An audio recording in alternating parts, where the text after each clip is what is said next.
The beggar king of Accra, Kwame Owusu, stood on the balcony of his family's grand estate, overlooking the endless cocoa plantations that had made his family one of the richest in Ghana. He had everything: luxury, power, and an inheritance worth millions. Yet, none of it made him happy. He had seen how money tainted relationships, turning friends into opportunists and love into transactions. He longed for something real, something untouched by wealth. One night, Kwame made a bold decision. He left behind his lavish home, stripped himself of wealth, and dressed in ragged clothes. With only a few cedis in his pocket, he ventured into the bustling streets of Accra, determined to experience life as an ordinary man. No one would know his name. No one would know his fortune. He was just another beggar in the city. The streets were merciless. Kwame had never known hunger, but now it gnawed at his stomach as he sat on the cold pavement outside a market. People rushed past him, some sparing him pitying glances, others acting as though he were invisible. He quickly learned that life on the streets was a constant struggle, finding food, avoiding trouble, and enduring the humiliation of being ignored. His pride stung as he reached out for scraps from a street vendor's table, only to be swatted away. "Lazy fool, get a job," the vendor spat. Kwame sighed, realizing for the first time what it meant to be truly powerless. As he settled in for the night near a bus stop, he wondered if he had made a mistake leaving behind his privileged life. Kwame's life changed when he met Afua. She was a young nurse, compassionate and gentle, who worked at a nearby clinic. She first noticed him one evening, huddled against a wall, shivering in the cool breeze. Unlike the others, she didn't ignore him. She walked over and handed him a warm meal. "You shouldn't be out here like this," she said, her eyes filled with concern. Kwame was startled by her kindness. It had been weeks since anyone looked at him with anything but disdain. "Thank you," he whispered, feeling warmth for the first time in days, not just from the food, but from her kindness. Afua continued to check on him over the next few days, bringing food and occasionally treating his bruises when he got into street fights. Slowly, Kwame found himself drawn to her, her kindness becoming a light in his dark world. But could she ever love a man she thought was just a beggar? Kwame and Afua's friendship deepened. He would wait outside the clinic each evening just to see her. They talked about life, dreams, and struggles. Afua spoke about her childhood, how she had grown up in a poor neighborhood and worked hard to become a nurse. Kwame admired her resilience. One evening, as they sat outside the clinic, Afua asked, "What's your story, Kwame? How did you end up here?" He hesitated, crafting a version of the truth.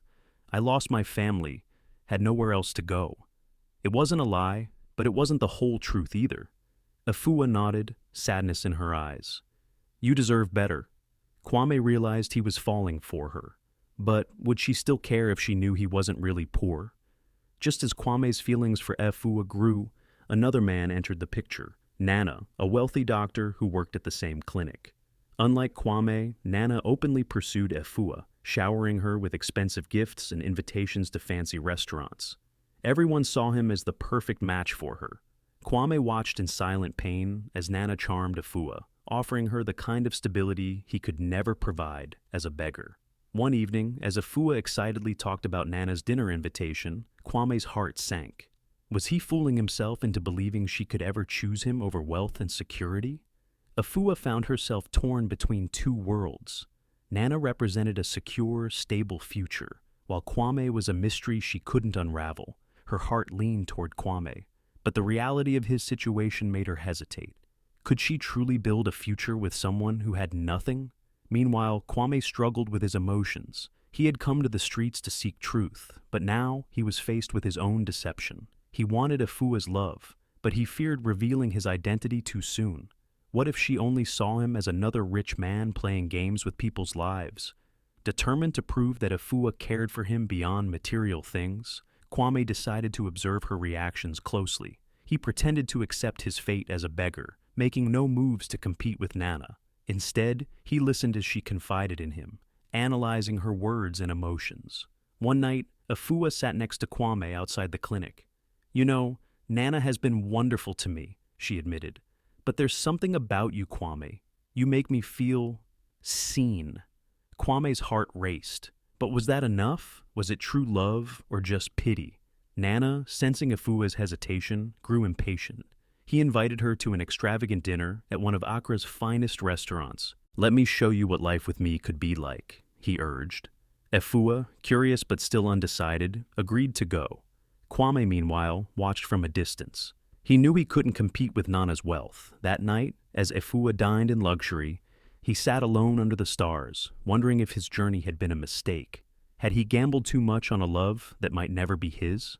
After her evening with Nana, Efua felt unsettled. The fancy restaurant, the lavish gifts. It all felt hollow. Her thoughts drifted back to Kwame and the simple, heartfelt conversations they shared. The way his eyes lit up when he talked about life, about dreams that seemed so much bigger than wealth. The next evening, she found Kwame at his usual spot and sat beside him. "If you had the chance to change your life, would you?" she asked. Kwame hesitated before replying. "Not if it meant losing myself." Efua's heart ached. She realized that love wasn't about status. It was about connection. But could she truly love a man without knowing his full story? Kwame knew the time had come. If he truly wanted Efua to love him for who he was, he had to be honest. That night, he asked her to meet him at a quiet park near the coast. The waves crashed gently against the shore as Efua arrived, curiosity and uncertainty in her eyes. "I have something to tell you," Kwame began, his voice steady yet laced with emotion. "I haven't been honest with you. Not entirely. I'm not who you think I am." Efua frowned. "What do you mean?" Taking a deep breath, he continued. "My real name is Kwame Owusu. My family owns one of the largest cocoa empires in Ghana. I left my wealth behind to understand life without privilege, to see if love and kindness could exist without money." Shock washed over Efua's face. "You mean, all this time, you were rich?" Kwame nodded. "I needed to know if I could find something real, and with you, I did." He stepped closer. "But I also deceived you, and I understand if you can't forgive me." Silence hung between them. Efua's heart raced with conflicting emotions. Hurt, betrayal, but also a deep, undeniable love for the man she had come to know. "You tested me," she whispered. "You didn't trust me enough to tell me the truth." "I was afraid," Kwame admitted. "Afraid that if you knew, things would change." Efua looked into his eyes, searching for sincerity. Finally, she sighed. "Love isn't about money, but it is about trust. I don't know if I can forgive you right away, but I can't deny what I feel for you either." Kwame reached for her hands. "Then let me earn your trust. No more secrets." Efua hesitated, but finally nodded. One step at a time. As the ocean breeze surrounded them, Kwame knew that while his test had ended, his real journey, proving himself to Efua, had just begun.